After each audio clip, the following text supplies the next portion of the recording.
Good afternoon, Scott here, known as Cantaloupe to some online, and I'm bringing a subject to you today that's interesting to me. It might be interesting to you or someone you know, and that is a response actually to a video I recently saw about the troubles in K-12 education with certain amount of attention that is, obviously there's been issues with kids' attention since the dawn of time in school if the subjects aren't super compelling, but this teacher in the video proclaimed a disturbing trend, from my take, that is recent and new.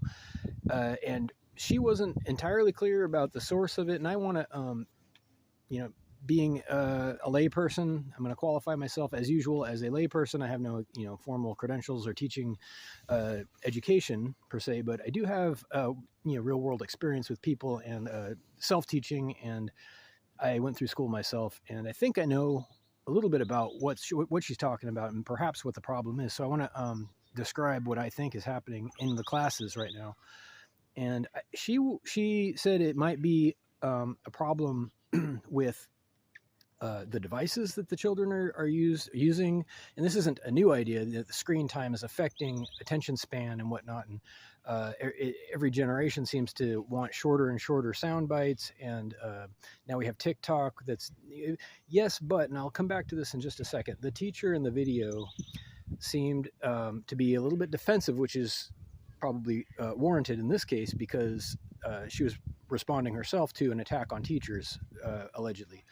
And she redirected that to perhaps the parents, she said, perhaps the internet itself and devices, and perhaps the economy. She said maybe capitalism. She wasn't entirely clear, is my point. So my take was she was a little bit defensive, and she wasn't clear exactly what the problem is, except that there was a very obvious measurable problem with children's attention span in class. And she described it, just a little bit of background. She described it as a 1,000-yard stare, for lack of a better. Those are my words, not hers. But kids come in, they're disconnected all of a sudden from their screens, and it's she described it as the behavior of an addict that is between hits. And I understand that. I'd like to offer a possible explanation that might be helpful. I don't know. I don't think that technology itself is the culprit, or even most of the culprits. It has a good side and a bad side. Obviously, there's positive and negative effects to most things. Technology is no exception. However, there's a legitimate problem. I'm just going to get right to it because I'm already at 3 minutes now. So a legitimate problem, there has been a legitimate problem with the curriculum. Now, what has changed, in addition to screens and screen time, accessibility of data and apps and all that, and the prevalence of devices in our daily lives, including children's lives, what has changed is that children are no longer as gullible as they used to be. This newfound access to information has made them skeptical. Now, before you criticize me, you say, oh, maybe they've always been that way. No, they haven't, actually. They haven't had the ability throughout human history, to easily fact check things and communicate amongst themselves. So that's new. That's all brand new. And it's simply that the curriculum is irrelevant. For the most part, and this isn't going to be a deep dive into all of the opportunities of modern education, especially not, the specific stuff, but there's no explanation. First of all, as far as I know, when I was in school, there's no explanation about why this stuff is even useful. And that's because it's not useful. If we're being honest, okay, the kids are there, and they know they're there at this point to learn to follow directions. And they've been told what to do and how to do it for so long already in their young ages. They're just going along because they have no other choice. First of all, they know they have no choice. So part of their brain is already rebelling against it because they know that that's the right thing to do, that they've learned in their young lives. They're maturing very quickly because of their access to information and each other. They know that the right thing to do is to rebel against things that aren't helpful, because they're victims, they're prisoners.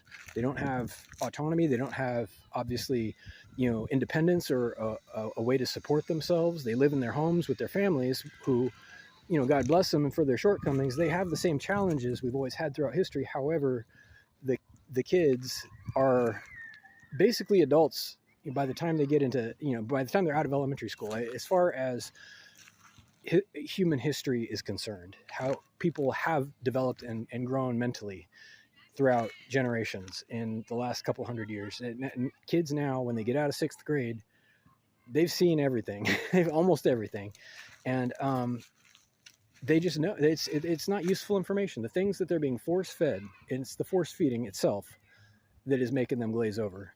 They come in, they're told to sit down, put their things away, and do what they're told. And nothing that follows that message today is going to resonate. Okay, first of all, it needs to be voluntary. I mean, again, doesn't need to be a deep dive. It needs to be something that's compelling enough for them to want to show up and learn about it. Now, ask yourself, as a teacher or an administrator, how are we earning their business? Because now you got to. Now, pardon my bad grammar. I'm relaxed with my grammar, and I actually know when it's bad. You do.